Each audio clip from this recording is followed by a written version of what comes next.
Your government ran on the promise of being elbows up and standing up for Canadians, but respectfully, that hasn't been happening. So do you think Canadians have been misled by the promises of your government? What? I reject that premise. What I'm saying is, of course, we will make sure that we defend our workers. That has been at the core of everything we've been doing. But at the same time, we're dealing with a very unpredictable U.S. administration. No! We're not the only ones. That's the case for the EU, and I won't talk, of course, for my colleague Séjourné, but that's the case also for every single country on this planet. Yeah. After all, why not? So, my point is right now is that we need to make sure that we're in action mode, we're in solution mode with other countries, because we're not alone.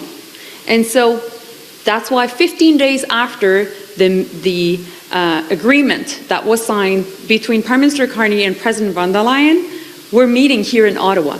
And within the next week, so the end of the summer, I'll be going to Europe, because we need to make sure that our businesses, our industries in Canada, are able to have access to European markets, and same for European companies having access to Canada. And that's our goal.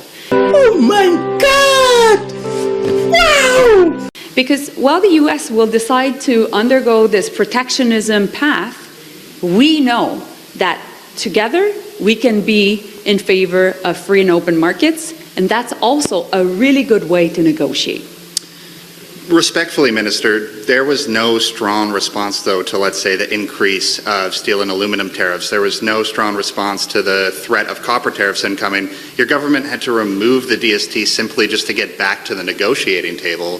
So respectfully, what is the government actually doing to negotiate with the U.S. and stand up for Canadians? Well, you know, you're pretty much asking the same question as your colleagues.